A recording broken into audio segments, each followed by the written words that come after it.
Bonjour tout le monde, j'espère que vous allez bien, moi ça va super. On se retrouve aujourd'hui dans cette nouvelle vidéo parce qu'on va parler du 400 mm 2.8 de chez Canon. Vous avez été nombreux à me demander un avis, une revue sur cet objectif. Je l'ai maintenant depuis le mois de juin, donc j'ai pu le tester sur plusieurs sorties, notamment le renard et le chevreuil que j'ai suivi principalement cette année. Et maintenant je peux enfin vous donner un peu mon avis sur cet objectif et du pourquoi j'ai changé. Tout d'abord, le pourquoi j'ai changé d'objectif en passant du 300, du merveilleux 300 2.8 à ce 400, c'est simple.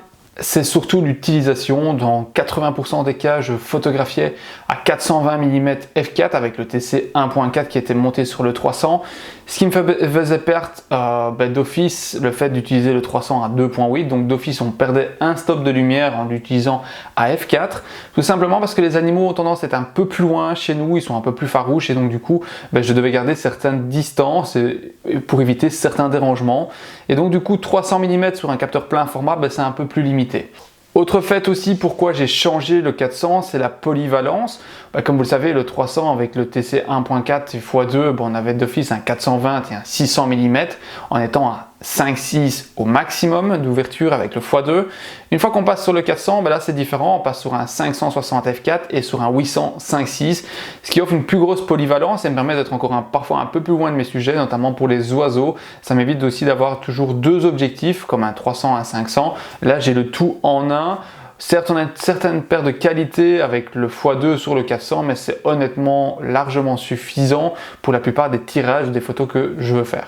Comme j'ai dit, ce 400 était plus adapté pour moi à l'animalier parce que voilà, c'est un peu un objectif qui est plus dédié à ça que le 300. Le 300 a l'avantage d'avoir vraiment une bonne qualité d'image et permet d'avoir des ambiances complètement différentes au 400. Donc c'est deux objectifs qui sont différents mais qui sont malgré tout très proches en termes de qualité. Le 400 va apporter surtout plus de distance et va pouvoir avoir aussi plus de flou grâce au 2.8 et surtout beaucoup plus de lumière. Et c'est vraiment ça que je recherchais de plus en plus sur mes images. Et donc voilà, j'ai fait un peu le pas et j'ai l'occasion de faire le pas et de passer sur ce 400. Et pour l'instant, j'en suis pas déçu. Parlons un peu maintenant de son état physique, donc de son poids et de sa taille. Cet objectif est beaucoup plus gros que le 300, comme vous le savez. Au niveau du poids, on est sur un objectif qui fait 4 kg avec le pare-soleil.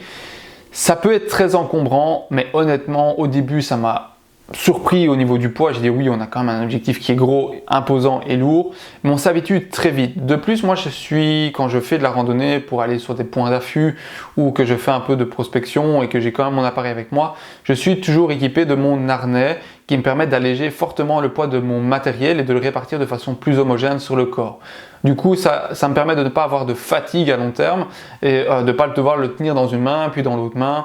Et voilà, ça aide fortement au niveau de la prise en main. Au niveau de tout ce qui est affût et autres, là il n'y a aucun souci parce que l'appareil est posé sur un pied et ne bouge plus. Surtout que la masse est très bien répartie, donc on a autant de poids à l'avant qu'à l'arrière, ce qui permet franchement d'avoir une très bonne prise en main quand on fait des photos à main levée et de ne pas avoir un objectif qui part trop vers l'avant ou trop vers l'arrière. Donc c'est franchement bien équilibré. Maintenant certes, quand vous mettez les TC 1.4 et x2, ça bouge un peu la masse vu qu'on recule ou qu'on avance, ce centre de gravité. Mais voilà, c'est pas encore extrêmement choquant. Au niveau justement de la prise de vue à main levée, il n'y a aucun souci. L'objectif fait vraiment le travail. Moi, comme je trouve qu'il est très bien réparti, on a une bonne prise en main. Bon, certes, on va pas rester 2 heures avec lui en main parce qu'il fait son poids, mais on peut sans souci shooter pendant 5 ou 6 minutes à main levée. Moi, ça m'arrive parfois d'être face à face à un chevreuil, de plus bouger, d'être statique et d'attendre que le chevreuil s'en aille ou qu'il reprenne un peu ses activités naturelles. Et donc du coup, voilà, ça m'arrive de parfois rester 10 minutes fixes. Oui, ça tire un peu dans les bras, mais c'est pas non plus excessif. Au niveau de sa taille, comme vous le savez, c'est un objectif qui est assez grand. On est quand même sur un format, comme vous le voyez derrière moi, qui est assez volumineux. Surtout la lentille frontale qui fait 160 mm. C'est imposant, c'est très gros, c'est impressionnant. On peut se poser aussi la question, est-ce que ça va déranger les animaux? Certes, ça peut déranger certains animaux s'ils sont un peu plus sensibles au changement que d'autres. Moi, en tout cas, sur le renard comme sur le chevreuil, j'ai pas vu trop de différence. Passons un peu à l'ergonomie de cet objectif. Il est déjà connu depuis des années. Les 400 mm 2.8 sont déjà là depuis plusieurs décennies. Moi honnêtement, je trouve que cet objectif est très bien pensé. Que ça passe par la bague de mise au point, par les commandes ou par les autres options qu'il y a dessus. Après au niveau des commandes, je trouve qu'elles sont bien pensées aussi parce qu'on va avoir tout ce qui est commandes de stabilisation qui se situent près de la bague de mise au point et les commandes AF qui se situent vraiment à la bague d'adaptation, à la baïonnette. Donc on est vraiment à l'arrière près du boîtier, donc c'est plus facile d'accès quand vous êtes en affût. On sait plus vite cliquer sur tout ce qui est bague de mise au point. La stabilisation, voilà, on a plusieurs modes, on a 3 modes comme je vous l'ai dit.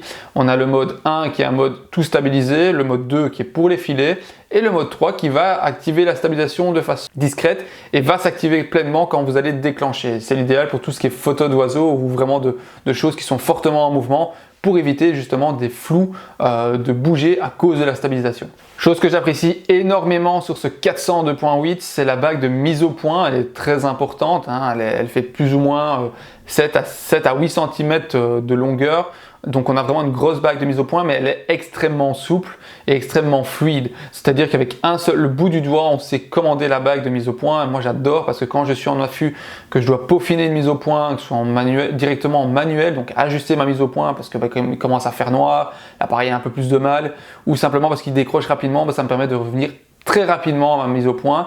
Et tout ça d'une fluidité et d'une extrême facilité. Contrairement à d'autres objectifs que j'ai pu avoir, notamment le 150-600 Sport où la bague de mise au point est extrêmement dure et le 300 elle n'était pas non plus des plus fluides. Honnêtement c'est un point positif que j'apprécie énormément sur cet objectif. Autre aussi avantage au niveau de l'ergonomie, c'est qu'à la vente de l'objectif, vous allez retrouver une commande qui permet de faire une mémoire, un preset d'autofocus. Donc en fait, vous pouvez choisir une distance fixe et la bloquer. Et donc si vous décalez votre mise au point et que vous voulez revenir très rapidement à la mise au point, que vous avez présélectionné, on tourne juste ce cliquet métallique blanc et directement l'objectif se remet à la mise au point souhaitée. Au bout du fût, on retrouve sur le cercle noir 4 boutons qui permettent de désactiver l'AF automatique. Donc une fois qu'on appuie dessus, il passe en AF off. Une fois qu'on relâche, il reprend directement l'AF automatique. Ce qui permet de jouer un peu, de stopper une mise au point si maintenant elle commence un peu à trop patiner. Tout ça en ayant l'appareil photo en main et je trouve que c'est vraiment pratique. Parlons maintenant de son rendu optique. Alors, qu'est-ce que ça m'a apporté en plus en termes de qualité d'image par rapport au 300 ? Je vais être honnête avec vous, le 300 est meilleur en termes de piqué. Quand je dis meilleur, ça se joue vraiment à un cheveu. C'est peut-être de l'ordre de 5%. Je ne sais pas comment vous expliquer ça, mais c'est vraiment très minime. On va voir cette différence vraiment si on a des capteurs de haute résolution, comme le 5D4 de 30 millions de pixels où on le voit déjà légèrement, ou des R5 de 45 millions de pixels où on va voir là un plus grand écart. On va voir que le pixel est un peu moins net que sur le 300. Le 400, le fait qu'il soit à 400 mm 2.8 permet vraiment d'avoir un bokeh encore plus marqué, d'avoir vraiment un flou d'arrière-plan et d'avant-plan qui est beaucoup plus beau et encore beaucoup plus doux et lisse, je trouve, ce qui détache encore plus le sujet de son arrière-plan. Et ça, c'est un côté que moi j'apprécie énormément parce que quand je fais des photos avec un arrière-plan qui est dégueulasse parce qu'on n'a pas de belles lumières ou qu'on n'a pas spécialement un bon fond qu'on n'arrive pas à maîtriser malheureusement à cause d'une lumière ambiante qui n'est pas des plus jolies, là ça permet franchement de le détacher, d'oublier un peu ce fond et ces couleurs un peu parfois un peu dégueulasses et surtout aussi de pouvoir jouer un peu avec les éléments quand vous voulez donner un côté un peu plus mystérieux à vos images. Enfin voilà, quand vous voulez travailler sur votre créativité, le fait d'avoir le 2.8 à 400 mm permet de faire plus encore que le 300. Au point de vue des contrastes, fidélité des couleurs et le rendu général après sur le capteur, franchement je trouve qu'il est encore un peu mieux que le 300. Il contraste un peu moins que le 300 et moi j'apprécie fortement, ça m'évite de baisser plus. Ou avec le 300 je descendais de 10%, avec le 400 je descends de 5%, même parfois j'augmente un peu le contraste pour avoir un peu de caractère dans l'image quand j'en ai envie. Mais par contre quand j'ai pas envie d'avoir trop de caractère, j'ai même pas besoin de corriger, le rendu est très bon. Au niveau des couleurs, là franchement c'est l'idéal. Le 400 donne des couleurs qui sont extrêmement belles. C'est bien simple, je posterai pratiquement plus mes images, que ce soit celles au coucher de soleil, celles en pleine journée. Le rendu qui sort directement de l'appareil photo, malgré que je suis en RAW, est déjà excellent. On voit que ce couple 5D4 et 400 fonctionne extrêmement bien. J'ai pas de doute non plus sur les boîtiers Canon. On voit bien que Canon a vraiment très bien travaillé sur ce 400 mm.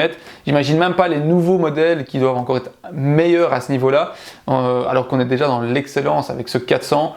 Honnêtement, c'est vraiment l'idéal. Je gagne énormément de temps sur le terrain, à la maison et dans mes retouches et ça c'est vraiment un point positif. Vous l'avez compris, j'ai changé très souvent de matériel photo, poussé peut-être un peu par le marketing, par aussi le fait que je me cherchais encore un peu sur le terrain et je cherchais encore le matériel adapté plus à ma pratique photo. Donc je passais du 150-600 classique au sport pour avoir la côté de construction.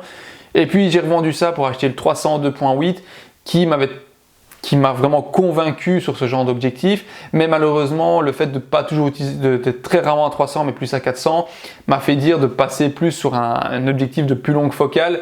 J'avais hésité 300-500 mais c'était pour laisser tout le temps le 300 à la maison ou avoir deux objectifs dans le sac, donc doublement du poids. Je préférais avoir un tout en un et donc le 400 se semblait vraiment le meilleur rapport qualité-prix, le meilleur combo que je pouvais avoir. Et maintenant, j'ai simplement décidé de même pas changer de boîtier. Je vais décider de garder mon 5D Mark IV qui est un excellent capteur, je trouve. On a un bon compromis aussi résolution et capteur, donc j'ai vraiment l'idéal. Malheureusement, le R6 est très très bon, mais les 20 millions sont un peu limite. Et le R5, voilà, est un peu trop. J'aurais aimé un 30 millions de pixels chez Canon, mais voilà. Au point de vue de l'objectif, c'est sûr et certain, je ne changerai plus du tout.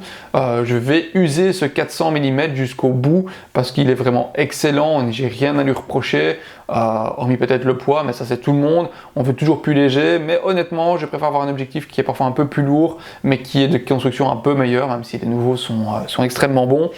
Voilà, moi en tout cas, j'ai envie de garder, j'ai envie de continuer, j'ai enfin trouvé le matériel qui me correspond au mieux pour mes sorties animalières et je pense que ça se ressent aussi dans mes images.